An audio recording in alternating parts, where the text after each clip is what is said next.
So, Patrisse, how do you get started in fighting social injustice? I grew up here in Los Angeles, and it was heavily policed. Every boy, by the time he was 13 in my neighborhood, had been arrested. My brother, who was 19 at the time, was brutally beaten by the sheriffs. He says when he woke up, he was in a pool of blood. They disappeared him inside the county jail, and my mother couldn't find him. When she finally did find him, it was about 2 months later. And, you know, this is supposed to be one of the government agencies that are protecting us, and it was quite the opposite. In fact, they were perpetuating violence. And so I wanted to know, how do I advocate for someone like my brother? I knew he wasn't the only one going through that. Patrisse spent the next few years volunteering for social justice organizations, fighting for the rights of people of color. And then, in 2012, came the death of Trayvon Martin. And I watched the trial. Every generation, there's a racially charged trial.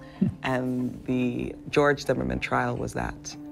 I said, okay, maybe he's not gonna get murder, but of course he's gonna get manslaughter because he killed him. The jurors said he was not guilty. And they took my breath away, literally.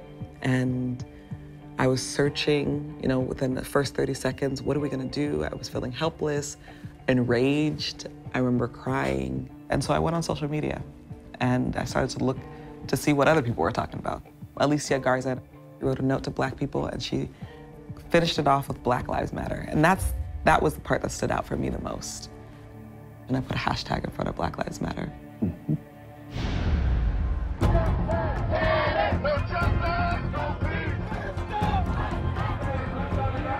So we have Black Lives Matter. Its inception point is around Trayvon Martin. Yes. But then there was quite a few others behind that. The young man who was killed in Ferguson, Missouri. Yes. After Mike Brown is killed, we're like, it happened again. And the people of Ferguson rise up. And instead of getting the support of the city, they are met with tanks, rubber bullets, and tear gas. And the whole world is watching on social media.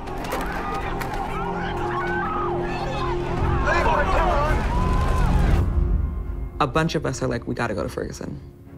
And we literally got a crew of 600 people from around North America, medics, therapists, lawyers, Black journalists, youth organizers, and we drove into Ferguson for 3 days during Labor Day weekend. No justice!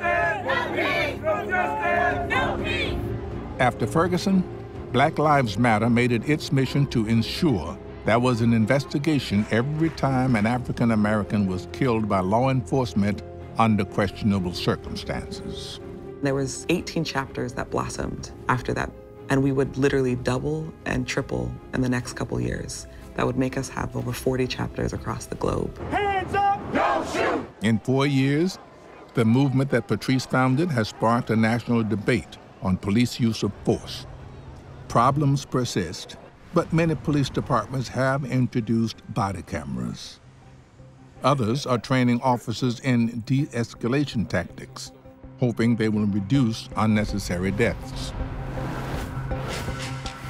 How do you respond to the pushback from people who say, all lives matter? I remember when I first heard the phrase, all lives matter. I was pretty alarmed when we came out with Black Lives Matter and people didn't respond well. I was like, this is a very simple statement. And we're saying Black Lives Matter too, right? All lives will matter when Black lives actually matter.